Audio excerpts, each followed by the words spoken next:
Yo, Chaz. Okay, so this is a lot easier for me to talk through this rather than text or email a bunch of stuff out. So I'm gonna do it this way. But uh, here's Amy doing 208.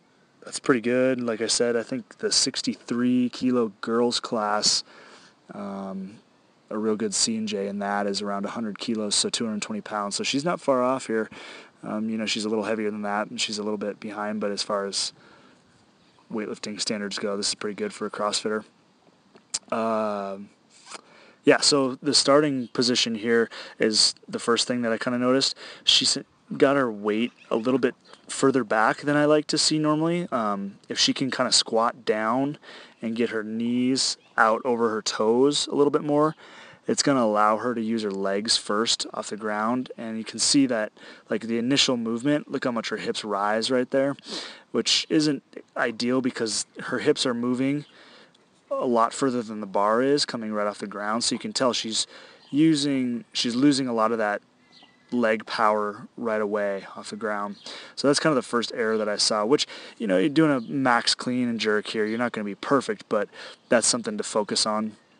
And then, so, cues for her: tight back, butt down, tight back, chest out, those types of things might help fix that. And also getting the more leg bend in this initial start position. So, maybe just dropping her. I think her back angle's okay. It's just bending the legs a little bit more would maybe give her that extra just couple inches that she needs. And then, her pull looks great, really vertical. She gets extended, moves her feet well. I like the fast elbows. The only thing that I'm seeing here, and this is just a timing issue, but watch the bar and watch kind of where she meets right here, is right there. And you can see the weight kind of crash on her a little bit, which causes this position.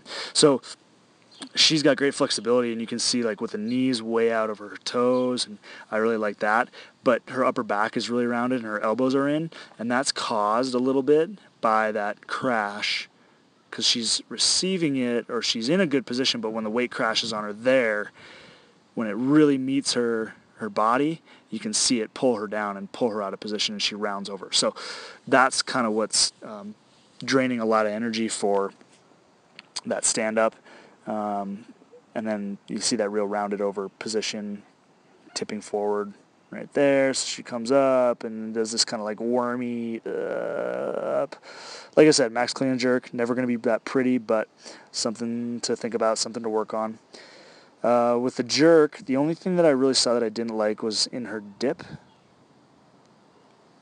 right here. So look at what's happening in this dip. Does that look like a strong position? No, it doesn't. So it's a little bit too much leg bend, I think, for a good dip.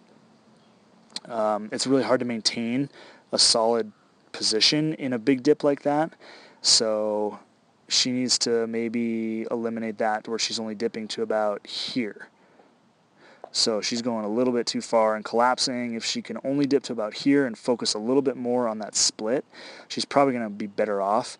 It may be tough at first to transition to a smaller split or a smaller dip like that, but I mean, you can see what happens as she gets lower. It's like, boom, that's bad right there. So then the drive happens. Pretty good, actually, pretty straight for the most part. Great split position. I mean, she's obviously comprehending the lift really, really well. She knows what she's doing, but then she's not able to really maintain that lockout. And then it just loses it kind of forward. But like I said, PR attempt, never going to be perfect, but just some thoughts on what I'm seeing and what to really work on there. So, yeah, cool. Let me know if you have any other questions with that.